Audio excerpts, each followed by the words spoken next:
Hello दोस्तों, स्वागत है आप सभी का आपके अपने यूट्यूब चैनल एजुकेटेड भारत में। आज वर्ल्ड हिस्ट्री सीरीज़ का पार्ट 9 है।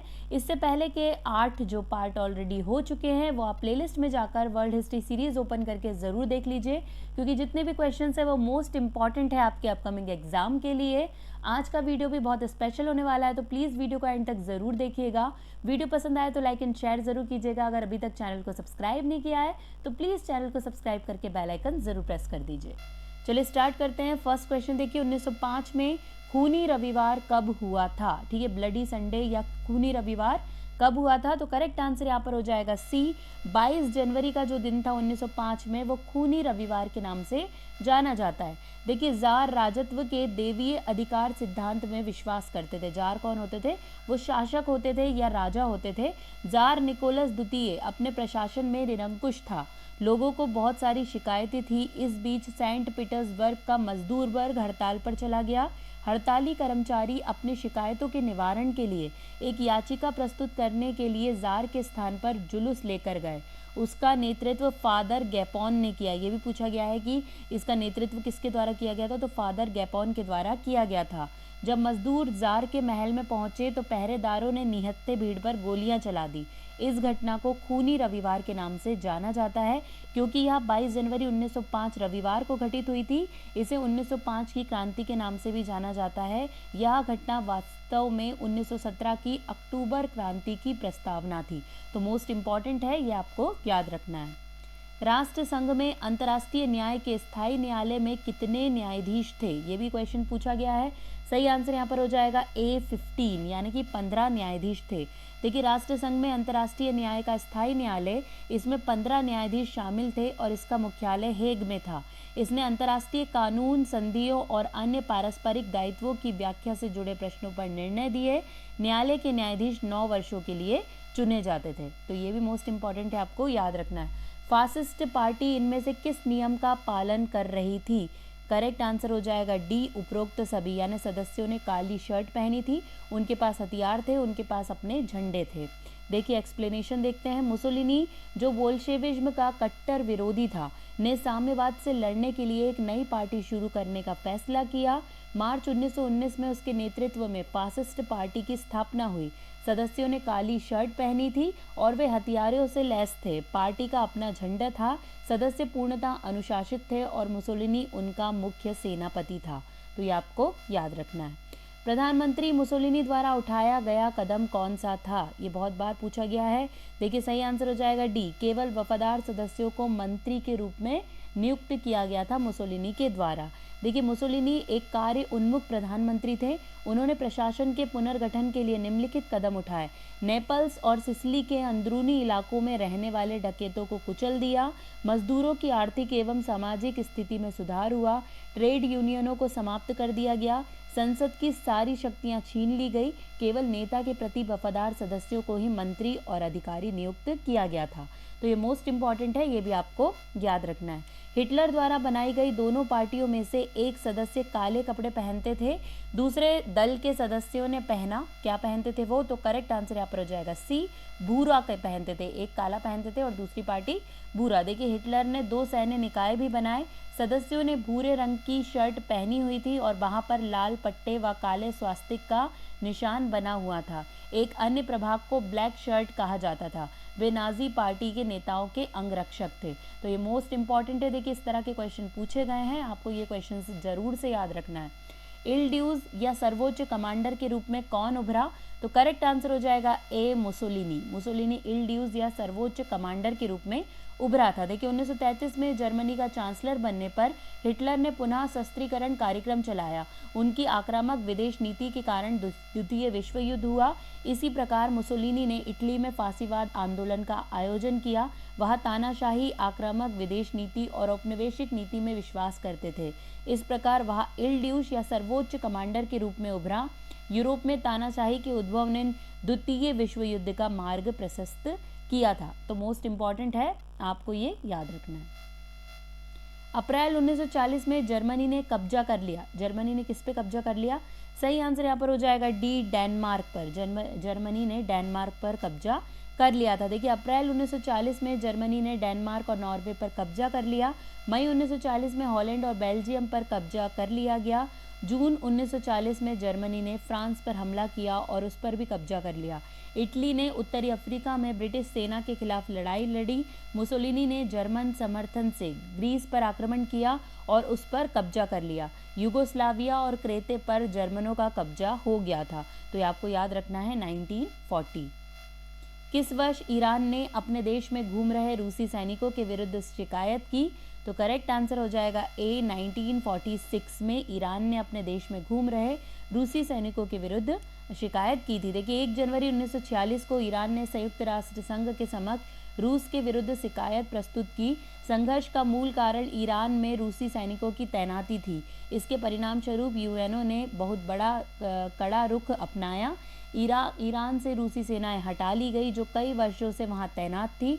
यह संयुक्त राष्ट्र संघ की पहली एवं सबसे महत्वपूर्ण उपलब्धि थी। तो मोस्ट इंपॉर्टेंट क्वेश्चन ये भी। नेक्स्ट देखिए, बगदाद समझौता हुआ था, कब हुआ था?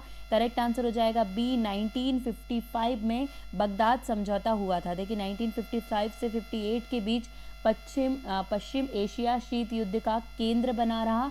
पश्चिमी सैन्य समझौतों की श्रृंखला में बगदाद समझौता 1955 में संपन्न हुआ, जिसे बाद में केंद्रीय संधि संगठन या सेंटो के नाम से भी जाना जाता है। तो ये भी मोस्ट इंपॉर्टेंट क्वेश्चन है, आपको याद रखना है। देखिए दक्षिण पूर्व एशिया संधि संगठन सीएटो का गठन किया गया था। कब किया गया था?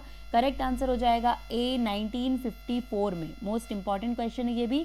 शीत युद्ध का विस्तार वियतनाम तक भी था। 7 मई 1954 को दीन बियन फू के पतन से भारत चीन में फ्रांस का अंतिम पतन हो गया। जिनेवा समझौता के द्वारा वियतनाम को उत्तरी वियतनाम और दक्षिणी वियतनाम के बीच 17वीं समांतर रेखा पर विभाजित किया गया था। उत्तरी वियतनाम और दक्षिणी वियतनाम के बीच संघर्ष विकसित हुआ। संयुक्त राज्य अमेरिका ने दक्षिण वियतनाम का समर्थन करते हुए युद्ध में प्रवेश किया। इसके अलावा दक्षिण पूर्व एशिया में साम्यवाद को रोकने के लिए 1954 में दक्षिण पूर्व एशिया संधि संगठन सीएटो का गठन किया गया था। तो मोस्ट इंपॉर्टेंट है, कब गठन हुआ है, क्यों हुआ है, ये आपसे पूछा जाएगा। पुनर्जागरण मूर्तिकला के प्रणेता के रूप में किसे जाना जाता है? Most important question.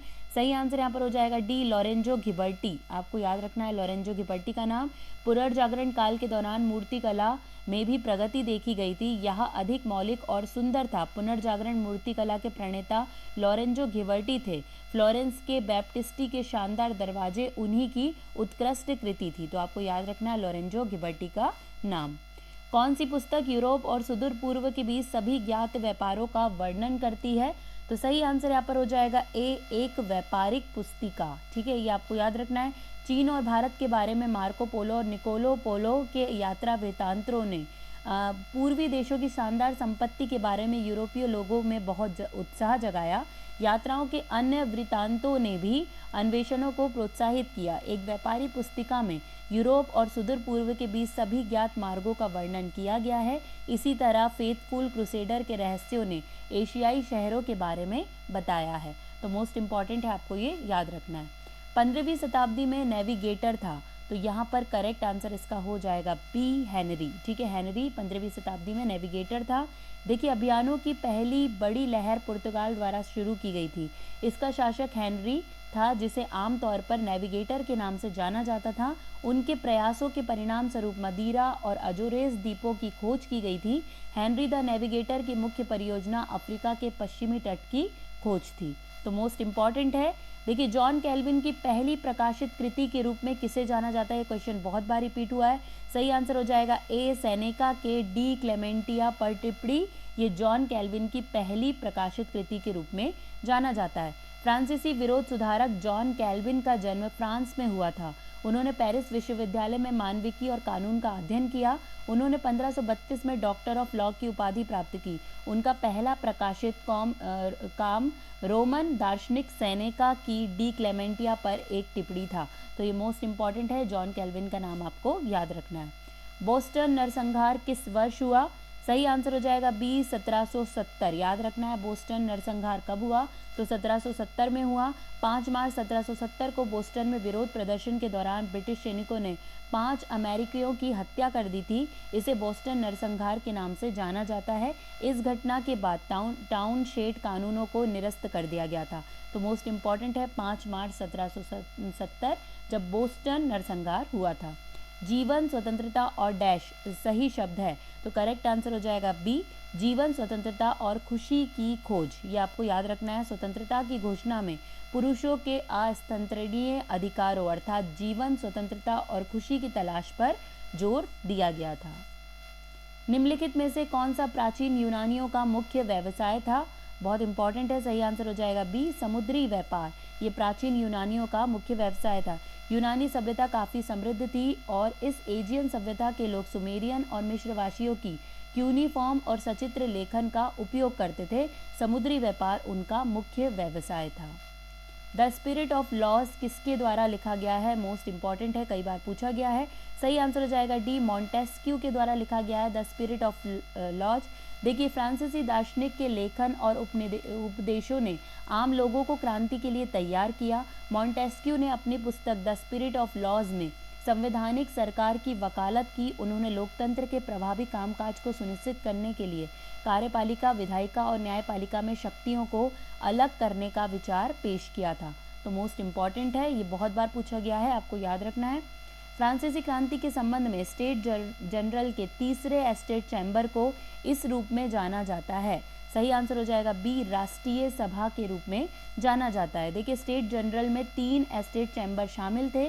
पहले एस्टेट का प्रतिनिधित्व कुलीनों द्वारा किया जाता था, दूसरे का पादरी वर्ग द्वारा और तीसरे का प्रतिनिधित्व आम लोगों द्वारा किया जाता था। जब राजा ने अपनी बैठक बुलाई तो प्रत्येक एस्टेट अलग अलग बैठा।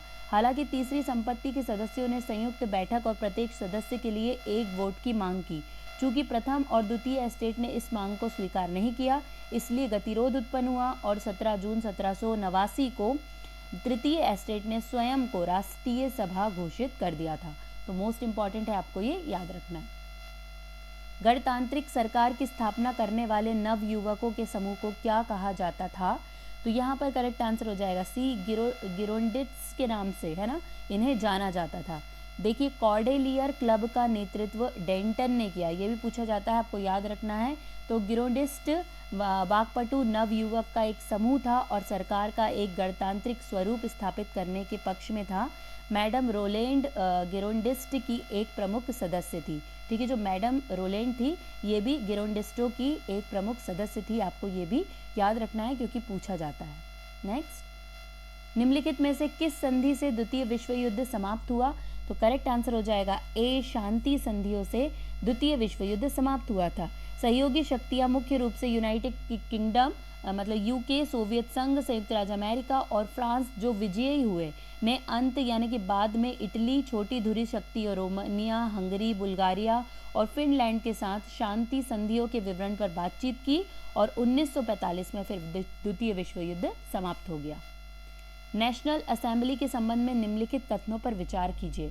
देखिए, ये थोड़ा सा छोटा है, इसको थोड़ा सा जूम करके आप पढ़ सकते हैं।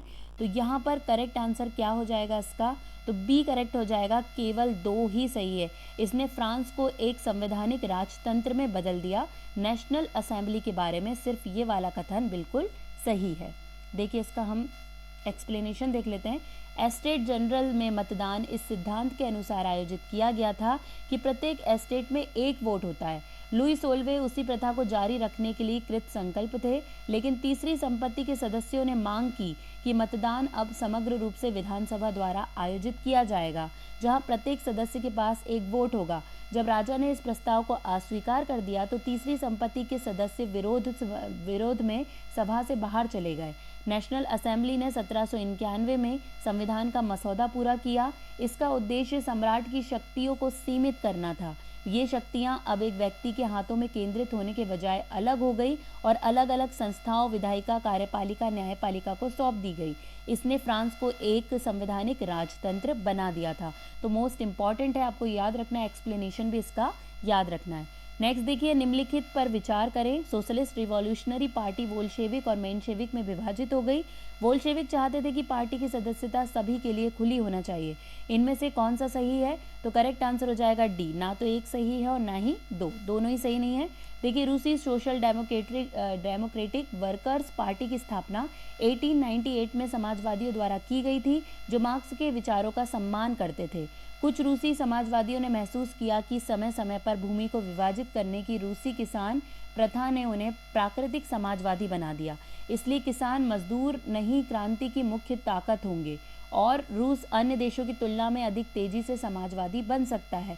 उन्होंने 1900 में सोशलिस्ट रिवॉल्यूशनरी पार्टी का गठन किया। इस पार्टी ने किसानों के अधिकारों के लिए संघर्ष किया और मांग की कि कुलीनों की भूमि किसानों को हस्तांतरित की जाए। तो वहाँ पे जो दोनों स्टेटमेंट दिए गए हैं वो दोनों से मैच नहीं होते, इसका मतलब दोनों ही गलत हैं।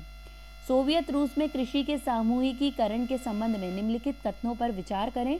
तो यहाँ पर देखिए, करेक्ट आंसर इसका क्या हो जाएगा? इस क्वेश्चन को आपको अच्छे से पढ़ना है। करेक्ट आंसर होगा सी, 1 और 2 दोनों। ठीक है, अगर मैं पूरे क्वेश्चन पढ़ूंगी तो टाइम बहुत ज़्यादा हो जाएगा, इसलिए आप बहुत अच्छे तरीके से ये दोनों ही जितने भी स्टेटमेंट है यहाँ पे पढ़ना।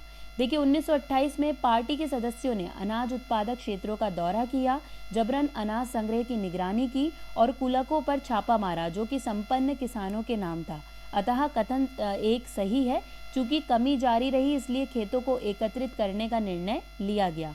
1917 के बाद जमीन किसानों को दे दी गई। 1929 से पार्टी ने सभी किसानों को सामूहिक खेतों में खेती करने के लिए मजबूर किया। भूमि और औजारों का बड़ा हिस्सा सामूहिक फार्मों के स्वामित्व में स्थानांतरित कर दिया गया।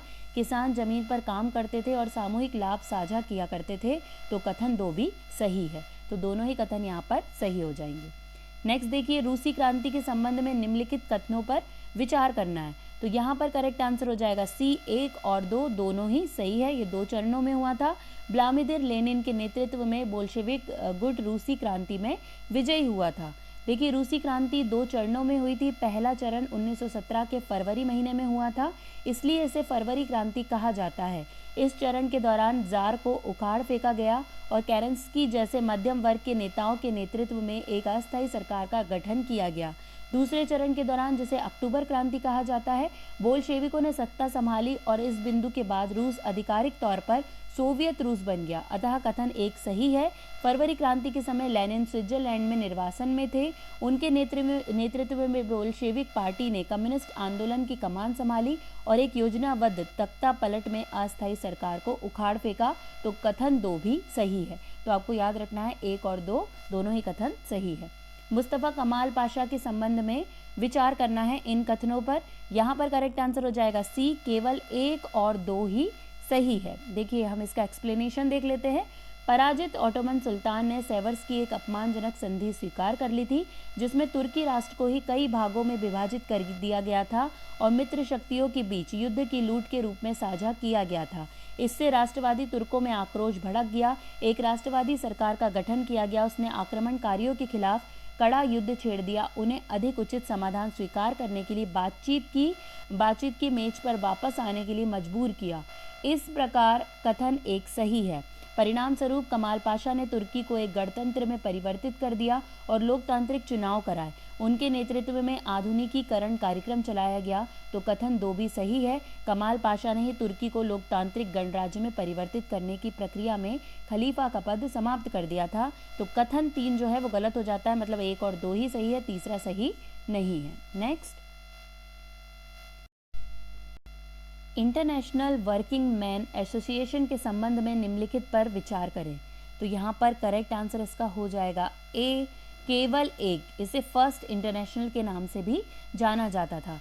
देखिए, 1864 में इंटरनेशनल वर्किंग मैन्स एसोसिएशन की स्थापना हुई। इसे फर्स्ट इंटरनेशनल के नाम से अधिक जाना जाता था। अतः कथन 1 सही है। विभिन्न समाजवादी समूहों के बीच बढ़ती खाई के कारण 1876 में इसे औपचारिक रूप से समाप्त कर दिया गया था। द्वितीय इंटरनेशनल का गठन 1889 में हुआ। तो कथन 2 गलत है। तो यहाँ पर केवल 1 सही है, आपको ये याद रखना है।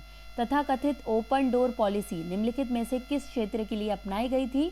सही आंसर हो जाएगा ए, चीन या चाइना के लिए ओपन डोर पॉलिसी अपनाई गई थी। चीन की अधीनता 1840 और 1850 के दशक में अफीम युद्धों के साथ शुरू हुई। एक के बाद एक यूरोपीय शक्तियों ने चीनी राजनीति और अर्थव्यवस्था में प्रवेश करना शुरू कर दिया था। 1890 के दशक तक यूरोपीय शक्तियां अपने अपने प्रभाव क्षेत्र में चीन के विभाजन की तैयारी कर रही थी। अपने अपने क्षेत्रों में संबंधित यूरोप शक्तियों को अन्य यूरोपीय शक्तियों को छोड़कर आर्थिक और मानव संसाधनों का शोषण करने के लिए स्वतंत्र होना था। अमेरिकी को लगा कि ऐसी स्थिति में वह चीन के आकर्षक व्यापार से वंचित रह जाएगा, इसलिए ऐसा घोषित किया गया जिसे ओपन डोर पॉलिसी के रूप में जाना जाता है, जिसका अर्थ है कि चीन में किसी भी देश के साथ या अन्य देशों द्वारा भेदभाव नहीं किया जाएगा, जिसमें वे क्षेत्र भी शामिल हैं जिन्हें वे अपने प्रभाव क्षेत्र के रूप में दावा करते थे। तो विकल्प ए बिल्कुल सही है, ये आपको याद रखना है। जापानी औद्योगिकरण के संबंध में जेबात्सु शब्द निम्नलिखित में से किसको संदर्भित करता है? तो करेक्ट आंसर हो जाएगा ए, धन समूह को। किसको संदर्भित करता है? धन समूह को। जापानी औद्योगिक विकास श्रमिकों के अत्यधिक शोषण की स्थिति में हुआ था। शुरुआत में सरकार द्वारा भारी सब्सिडी वाले उद्योग स्थापित किए गए थे। जबकि ये उद्योग आत्मनिर्भर हो गए तो इन्हें नाम मात्र मूल्य पर निजी क्षेत्र में बेच दिया गया। ऐसा इसलिए भी था क्योंकि इन उद्योगों को बनाए रखना सरकार के लिए वित्तीय रूप से बोझिल था। इतने कम समय में इतने बड़े पैमाने पर निजीकरण के कारण इन सभी उद्योगों को केवल कुछ बैंकिंग घरानों परिवारों ने खरीद लिया। इस प्रकार उद्योग और बैंक जेबात्सु के प्रभुत्व में थे, जो धन समूहों का एक छोटा सा समूह था। जेबात्सु का जापानी सरकार के साथ घनिष्ठ संबंध था, तो विकल्प ए बिल्कुल सही हो जाता है। Operation sea lion Nazi Germany द्वारा निम्नलिखित में से किस क्षेत्र पर आक्रमण से संबंधित है? करेक्ट आंसर हो जाएगा ए, ब्रिटेन पर आक्रमण से संबंधित है। पूरे पश्चिमी यूरोप पर विजय प्राप्त करने के बाद जर्मनी ने अब ब्रिटेन पर आक्रमण करने की योजना बनाई। इस योजना को सी लायन का कोड नाम दिया गया था। जर्मन हमलावरों और लड़ाकू विमानों ने ब्रिटिश बंदरगाह, हवाई क्षेत्र, विमान कारखानों आदि पर बमबारी शुरू कर दी, लेकिन ब्रिटिश प्रतिरोध के परिणाम स्वरूप ऑपरेशन सी लायन अनिश्चित काल के लिए स्थगित कर दिया गया और नवंबर 1940 तक लंदन पर जर्मन हवाई हमले हुए और कमोबेश रुक गया। तो ये मोस्ट इम्पॉर्टेंट है, आपको ये याद रखना है। निम्नलिखित में से किस शिष्य ने यीशु को धोखा दिया? तो करेक्ट आंसर हो जाएगा सी, जूडा इस्करियोट नाम के शिष्य ने यीशु को धोखा दिया था। यीशु की बढ़ती लोकप्रियता को देखकर यहूदी परेशान हो गए थे। अंतिम भोज के बाद यीशु के शिष्य यहूदा इस्करियोती ने उन्हें धोखा दिया और यीशु को उसके दुश्मनों ने पकड़ लिया था। तो मोस्ट इम्पॉर्टेंट है, ये भी पूछा जाता है। अली और हुसैन की मृत्यु के बाद मुसलमान निम्नलिखित में से किस शाखा में विभाजित हो गए थे? उम्मयद, अरब, सुन्नी, शिया। तो करेक्ट आंसर यहाँ पर सी हो जाएगा, केवल 3 और 4 यानी कि सुन्नी और शिया। देखिए, इस्लाम के भीतर दो मुख्य संप्रदायों के बीच विभाजन लगभग 1400 साल पुराना है। मूल्य विभाजन पैगंबर मोहम्मद की मृत्यु के तुरंत बाद हुआ, लेकिन अली और हुसैन की मृत्यु के बाद मुसलमान वास्तव में दो शाखाओं में विभाजित हो गए, सुन्नी और शिया। डायमेंस का अर्थ निम्नलिखित में से क्या है? तो यहाँ पर करेक्ट आंसर हो जाएगा बी, स्वामी के नियंत्रण में भूमि जो होती है उसे डायमेंस कहा जाता है। देखिए आगे, यूरोप में सामंतवाद के युग के दौरान लॉर्ड्स महलों में रहते थे और महल के किनारे की भूमि के विशाल हिस्से को जागीर कहा जाता था, जबकि लॉर्ड्स के नियंत्रण वाली भूमि को डायमेंस के रूप में जाना जाता था। मोस्ट इंपॉर्टेंट है, आपको याद रखना है। यूरोप में सामंती काल के दौरान समाज में शक्ति और स्थिति निम्नलिखित में से किस पर आधारित थी? सही आंसर हो जाएगा सी, स्वामित्व वाली भूमि की मात्रा पर आधारित थी। यूरोप में सामंती काल के दौरान समाज में शक्ति और स्थिति स्वामित्व वाली भूमि की मात्रा पर आधारित थी। राजाओं से भूमि प्राप्त करने के बाद शक्तिशाली व्यक्ति भगवान के रूप में जाने जाते थे, जो समाज को सुरक्षा प्रदान करने का वादा करते थे। निम्नलिखित में से कौन पुनर्जागरण के अग्रदूत थे? पीटर एबलॉर्ड, रोजनबेकन या डाटे? यहाँ पे हो जाएगा ना, दाते हो जाएगा यहाँ पर, याद रखना है आपको। देखिए सही आंसर क्या होगा यहाँ पर, डी, यानी कि 1, 2, 3 तीनों ही सही है। देखिए, पीटर एबलॉर्ड, रोजरबेकन और दाते पुनर्जागरण के अग्रदूत थे। दाते की किताब द डिवाइन कॉमेडी देशभक्ति और मानवता के प्रति प्रेम पर आधारित थी। तो ये मोस्ट इंपॉर्टेंट है, याद रखना है। अपने वैज्ञानिक सिद्धांत को अपनी पुस्तक प्रिंसिपिया में किसने दर्ज किया? तो सही आंसर है सी, न्यूटन। ये क्वेश्चन तो बहुत ज़्यादा पूछा जाता है, ये आपको याद रखना है। दोस्तों, वीडियो अच्छी लग रही है तो प्लीज़ लाइक ज़रूर कीजिए और इसे कम से कम अपने 5 एजुकेशनल ग्रुप में ज़रूर शेयर कीजिए। देखिए न्यूटन ने अपने वैज्ञानिक सिद्धांत को अपनी पुस्तक प्रिंसिपिया में दर्ज किया। इस पुस्तक में उन्होंने गति और सार्वभौमिक गुरुत्वाकर्षण के नियम का प्रतिपादन किया। इस कानूनों में प्रमुख वैज्ञानिक दृष्टिकोण का गठन किया जब तक इसे सापेक्षता के सिद्धांत द्वारा प्रतिस्थापित नहीं किया गया। अमेरिकी स्वतंत्रता संग्राम के निम्नलिखित में से कौन से कारण थे? तो करेक्ट आंसर यहाँ पर हो जाएगा सी। देखिए जितने भी स्टेटमेंट है ये आपको पूरा पढ़ना है, इसको अच्छे से समझना है। मैं एक्सप्लेनेशन में आपको ये चीज़ बता दूंगी। देखिए 1 और 2 बिल्कुल सही है। अमेरिकी स्वतंत्रता संग्राम के कुछ कारण हैं। इंग्लैंड चर्च राजशाही और सामंती विरासत जैसी पुरानी और पारंपरिक संस्थाओं का प्रतीक था। प्यूरिटन्स ने चर्च के बंधन या ऐसे अन्य पुराने प्रतिबंधों के बिना स्वतंत्र लोगों के एक स्वतंत्र समाज के लिए एक प्रगतिशील दृष्टिकोण विकसित किया था। तो ये है कुछ कारण अमेरिकी स्वतंत्रता संग्राम के। नेक्स्ट देखिए, फ्रांसीसी क्रांति किस वर्ष हुई थी? सबसे ज़्यादा पूछा जाने वाला क्वेश्चन। सही आंसर हो जाएगा सी, 1789 में हुई है। देखिए फ्रांसीसी क्रांति 10 वर्षों से अधिक की अवधि थी जिसमें फ्रांस में आमूलचूल राजनीतिक और सामाजिक परिवर्तन देखा गया। इसकी शुरुआत 1789 के एस्टेट जनरल के साथ हुई और नवंबर 1799 में फ्रांसीसी वाणिज्य दूतावास के गठन के साथ समाप्त हुई। यह विश्व इतिहास और सभ्यता के इतिहास में सबसे बड़ी घटनाओं में से एक है और इसे उचित रूप से स्प्रिंग बोर्ड माना जाता है। जहां से यूरोप कूद गया उसके इतिहास का सबसे गतिशील काल ये माना जाता है फ्रांसीसी क्रांति। नेक्स्ट देखिए, 18वीं शताब्दी का फ्रांसीसी समाज निम्नलिखित में से किसमें विभाजित था? सही आंसर हो जाएगा सी, 3 राज्यों में विभाजित था। 18वीं शताब्दी का फ्रांसीसी समाज 3 समूहों में विभाजित था। इन समूहों को संपदा कहा जाता था और ये 3 प्रकार के थे, प्रथम संपदा, द्वितीय संपदा और तृतीय संपदा। अब बारी है लास्ट क्वेश्चन की। बेस्टिल पर आक्रमण कब हुआ था? करेक्ट आंसर हो जाएगा ए, 14 जुलाई 1789 को बेस्टिल पर आक्रमण हुआ था। पेरिस में बेस्टिल पर 14 जुलाई 1789 की दोपहर को हमला किया गया था। मध्ययुगीन शस्त्रागार, किले और राजनीतिक जेल जिसे बास्टिल के नाम से जाना जाता था, पेरिस के केंद्र में शाही अधिकार और राजा के निरंकुश शासन का प्रतिनिधित्व करता था और इसी पर हमला किया गया था। तो ये मोस्ट इंपॉर्टेंट है, आपको ये याद रखना। यहीं पर दोस्तों हमारे टॉप 40 क्वेश्चंस कंप्लीट हो गए। वीडियो पसंद आया होगा तो लाइक एंड शेयर जरूर कीजिएगा। अगर अभी तक चैनल को सब्सक्राइब नहीं किया तो प्लीज़ चैनल को सब्सक्राइब करके बेल आइकन जरूर प्रेस कीजिएगा। आज के लिए बस इतना ही। अब आपसे मुलाकात होगी एक नई वीडियो के साथ। तब तक के लिए पढ़ते रहिए, आगे बढ़ते रहिए। जय हिंद, जय भारत।